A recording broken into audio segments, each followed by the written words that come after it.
اور پھر اس کو تو زنجیروں میں بھی وہ جکڑ کے رکھتے تھے. یہ 12 سے 19 سال تک یہ ایسے رہے. اس کے بعد پھر ایک پیر تھے عبد الرحمن چشتی جو بزرگ تھے, ان کے ہاتھ پر انہوں نے بیعت کی اور اس کے بعد انہوں نے کچھ عرصہ تو شاعری کی, پھر اپنے مرشد کے کہنے پر شاعری کو چھوڑ دیا. لیکن کہتے ہیں کہ انہوں نے جو کچھ لکھا انتہائی شاندار لکھا, انتہائی شاندار. 6-7 سال صرف انہوں نے شاعری کی تھی اور پھر مرشد کے کہنے, اور یہ وحدت الوجود کے قائل تھے. اور خاص طور پر ان کی جو سگنیچر غزل ہے, خبر تحیر عشق سن نہ جنو رہا نہ پری رہی نہ تو رہا نہ تو میں رہا جو رہی سو بے خبری رہی. چلی سمت غیب سے کیا ہوا کہ چمن ظہور کا جل گیا مگر ایک شاخ نہال غم جسے دل کہیں سو ہری رہی. وہ عجب گھڑی تھی میں جس گھڑی لیا درس نسخہ عشق کا کہ کتاب عقل کی طاق پر جو دھری تھی تو ہی دھری رہی. تو ان کی یہ بہت ہی خوبصورت یہ غزل تھی. اس کے بعد ہے مروزی کہ بوستان خیال کا اردو ترجمہ, یہ فارسی میں تھی, اس کا اردو ترجمہ خواجہ امان نے کیا تھا. اچھا, فن داستان گوئی پر اردو زبان اور فن داستان گوئی, یہ اصل کتاب کا نام یہ ہے, اردو زبان اور فن داستان گوئی. یہ 1944 میں کلیم الدین احمد نے لکھی تھی. یہ وہی اپنے کلیم الدین احمد ہیں جن کو وہابی نقاد کہا جاتا ہے, جنہوں نے اردو شاعری پر ایک نظر اور اردو تنقید پر ایک نظر کتاب بھی لکھی تھی. اور پھر انہوں نے ایک انگریزی لغت بھی لکھا تھا, کیونکہ یہ پٹنہ عظیم آباد پٹنہ یونیورسٹی میں انگریزی کے پروفیسر تھے نا, تو انہوں نے عملی تنقید پر وہ کتابیں بھی لکھی تھیں. اور پھر ان کی آپ بیتی بھی تھی شاید اپنی تلاش, 2 جلدوں میں ان کی آپ بیتی بھی تھی. اس کے بعد ہے کہ ملا وجی, اس کے بارے میں آپ سب جانتے ہیں, سب رس 1635, اس پر میں ڈیٹیل سے پچھلے لیکچرز میں آپ کو پڑھا چکا ہوں. اس کے بعد ہے بحر القصص, خلیل خان اشق کی یہ لکھی ہوئی کتاب ہے بحر القصص. لیکن ایک اور کتاب بھی تھی عجائب القصص, وہ آپ کو پتہ ہے مغل بادشاہ آفتاب شاہ عالم ثانی نے لکھی تھی. تو اس کے بعد ہے طلسم ہوش ربا. طلسم ہوش ربا کہتے ہیں کہ دنیا کی جو سب سے طویل ترین داستان ہے, بلکہ عرب کی جو طویل ترین داستان تھی, داستان امیر حمزہ. یہ امیر حمزہ کچھ لوگ کہتے ہیں کہ نبی صلی اللہ علیہ وسلم کے چچا کی طرف اشارہ ہے, اور کچھ کہتے ہیں کہ نہیں, امیر حمزہ عرب کا ایک بہادر تھا. تو خیر ایک فرضی کردار تھا. داستان امیر حمزہ کہتے ہیں اس کے 7 دفتر ہیں. دفتر کی تعریف میں نے کہیں پڑھی تھی, پتہ نہیں اس میں کتنی جلدیں تھیں, شاید کوئی 20 جلدیں ہوتی ہیں, پتہ نہیں کتنی جلدیں ہوتی ہیں ایک دفتر میں, یا 40 جلدیں ہوتی ہیں, وہ میں آپ کو پھر کنفرم بتا دوں گا. تو داستان امیر حمزہ اس کے کل 7 دفتر تھے. داستان امیر حمزہ کا جو 5واں دفتر تھا اس کو طلسم ہوش ربا کے نام سے اردو میں داستان کے طور پر متعارف کرایا گیا. اور یہ داستان امیر حمزہ کے جو 7 دفتر تھے اس میں سے جو 5واں دفتر تھا وہ یہی طلسم ہوش ربا تھا. اور طلسم ہوش ربا کو سب سے پہلے منشی نول کشور نے 46 جلدوں میں شائع کیا تھا. اور اس کے بعد پھر قیام پاکستان کے بعد اس کو غالباً 8 جلدوں میں سنگ میل پبلیکیشنز والوں نے شائع کیا تھا. اور اس کے بعد پھر کہتے ہیں کہ اس کی جو آخری اشاعت ہوئی تھی وہ خدا بخش لائبریری جو پٹنہ میں ہے, خدا بخش لائبریری پٹنہ سے اس کی 10 جلدیں شائع ہوئی تھی. تو اس کا جو انتخاب ہے وہ محمد حسن عسکری نے کیا.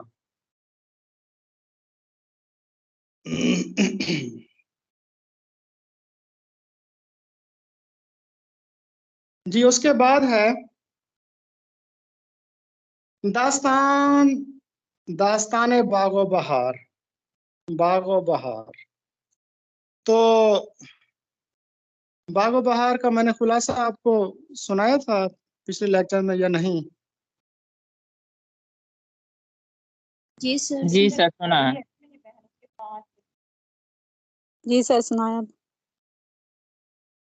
اچھا اس میں یہ تھا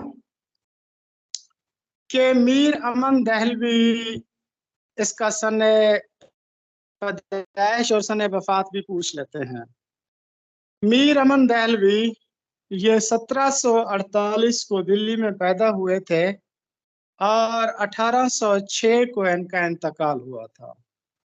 ان کی تاریخ پیدائش پر تھوڑا سا ڈاؤٹ ہے، مختلف محققین مختلف نقاد ان کی تاریخ پیدائش، لیکن ان کی تاریخ پیدائش کا کوئی مستند حوالہ نہیں ہے. تو ان کا جو خاندان تھا میر امن دہلوی کا، یہ ہمایوں جو دوسرے مغل بادشاہ تھے، ہمایوں سے لے کر عالمگیر تک، عالمگیر ثانی، ہمایوں سے عالمگیر ثانی تک مغل دربار سے یہ وابستہ رہے تھے ان کے خاندان. لیکن ان کے خاندان کو مغل حکومت کی طرف سے جائیدادیں اور جاگیریں بھی ملی تھیں، لیکن جب سورج مل جاٹ اور احمد شاہ درانی نے حملہ کیا تو ان کی جاگیریں بھی چلی گئیں. پھر یہ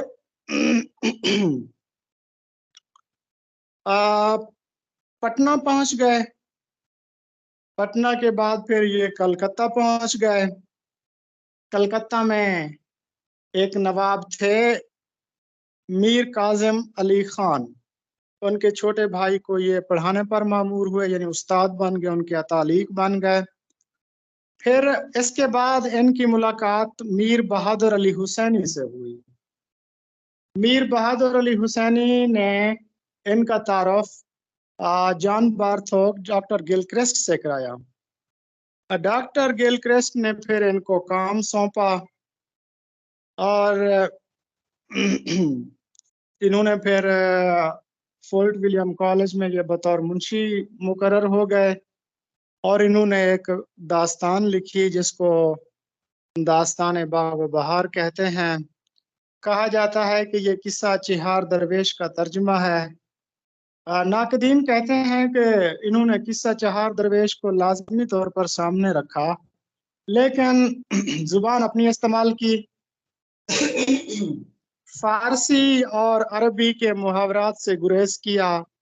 خالص جو مقامی زبان دلی کی جو ٹکسالی زبان تھی، ٹھیٹ مقامی جو لہجہ تھا وہ استعمال کیا، جس کی وجہ سے کہا جاتا ہے باغ و بہار میں قواعد و انشاء اور تذکیر و تانیث اور وحد جمع اس طرح کی خامیاں بھی پائی جاتی ہیں. تو باغ و بہار ایک تاریخی نام ہے، اسی کے نام سے اس کا سن اشاعت برآمد ہوتا ہے 1803. اور اس کے علاوہ انہوں نے ایک اور تصنیف بھی کی تھی، گنج خوبی کتاب بھی لکھی تھی. تو گنج خوبی جو ہے وہ ملا حسین وائس کاشفی کی جو کتاب تھی اخلاق محسنی، اس کا یہ ترجمہ تھا. باغ و بہار بھی ترجمہ شدہ ہے. اس کا خلاصہ یہ ہے کہ اس پر 500 روپے انعام بھی ملا تھا اس کو، میر امن دہلوی کو. اس داستان یہ ہے کہ روم ایک ملک کا نام ہے روم، وہاں پر ایک بادشاہ حکومت کرتا تھا آزاد بخت. آزاد بخت 40 سال کا ہو گیا، لیکن اللہ نے اسے نعمت سے محروم رکھا، اولاد کی نعمت سے محروم رکھا. تو ایک دن وہ رات کے وقت ایک خانقاہ میں چلا گیا جو ایک قبرستان میں بنی ہوئی تھی. وہاں پر انہوں نے دیکھا کہ چار درویش بیٹھے ہوئے ہیں. یاد رہے یہ لفظ درویش ہے، درویش نہیں ہے، درویش. وہاں 4 درویش بیٹھے ہوئے تھے.